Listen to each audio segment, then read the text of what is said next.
ایک سوال اگر آپ اجازت دیں کریں اجازت ہی ہماری طرف سے. اچھا، یہ میں نے مولانا مودودی صاحب کی ایک کتاب پڑھی ہے خلافت و ملوکیت جی.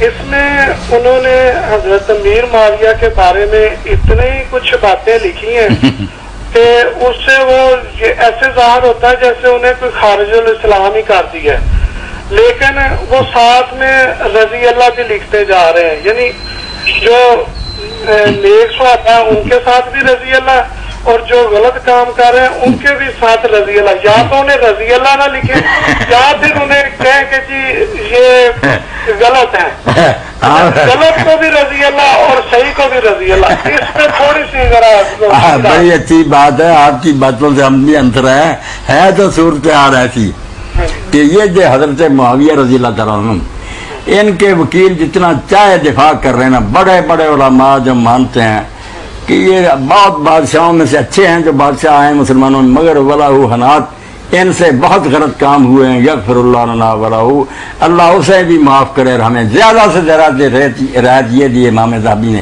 کہ کام برے کیے ہیں اللہ معافی. انہوں نے مودودی صاحب نے کوئی غلط بات نہیں لکھی، سب حدیثوں میں جو بھی امت کی تباہی ہے نا اس کی ذمہ داری بالکل صحیح بات ان پر. اللہ کے رسول نے کہہ دیا تھا کہ سب سے پہلے میری سنت کو بنو امیہ کا ایک آدمی بدلے گا. وہ سنت نماز روزے کی نہیں تھی، یہی تھی کہ نظام اسلامی جو ہے خلافت اس کو تباہ کر دے.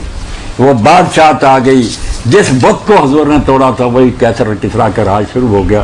اس لیے معمولی قصور نہیں ہوا، بالکل ہوا. باقی رہ گیا رضی اللہ عنہ.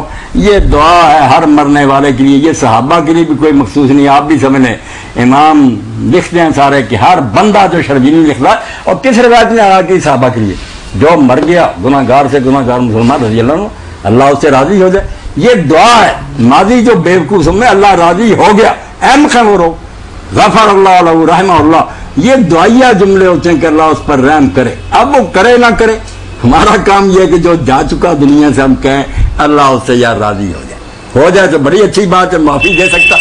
یہ نہ کہیں کہ اچھے کے لیے برے کے لیے، سب کے لیے. آپ اگر پڑھیں حدیث کی کتاب میں فقہ کی، ابو حنیفہ رضی اللہ عنہ، مالک رضی اللہ عنہ، ہمارے دور میں امام احمد رضا کے نام کے ساتھ رکھتے ہیں رضی اللہ. یہ جنگزار میں ہمارے شیخ مولانا سردار محمد صاحب کے ساتھ نہیں، ان کے ساتھ بھی لکھ سکتے ہیں، مولانا نذیر احمد صاحب کے ساتھ بھی رضی اللہ. یہ دعا کہ اللہ اس سے خوش ہو جائے. یہ کوئی ٹھیکہ نہیں صحابہ کا، نہ دین میں کہیں آتا، لوگوں نے اپنی طرف سے یہ اس طرح کر لی.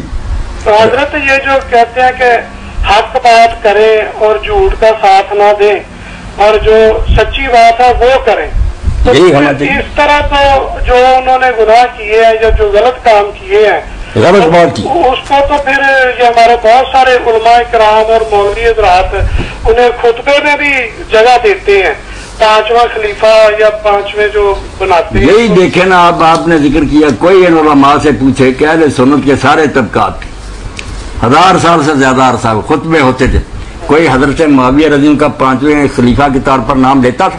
کوئی کتاب ہے جس میں یہ کہا گیا 4 خلیفے سے ساری امت جانتی تھی کہ 30 سال کے بعد حضور نے فرمایا خلافت ختم ہے، پھر ملک عزوز ہے، ظالم بادشاہ. یہ تو رسول اللہ فرما گیا. اب ضد میں کوئی سپاہ صحابہ بن گیا، کوئی سپاہ محمد بن گیا، مسلمانوں کی گردنیں اتار رہے ہیں اور جنت لے رہے ہیں. بالکل ظالم ہے. حضرت معاویہ کے لیے زیادہ سے زیادہ وہی کہنا چاہیے جو ذہبی کے میں نے پڑھ دیا کہ اللہ انہیں معاف کرے، ان کے قصور بخشے، کوئی ان کا دفاع نہیں کرنا چاہیے. بارک اللہ، بہت شکریہ جی.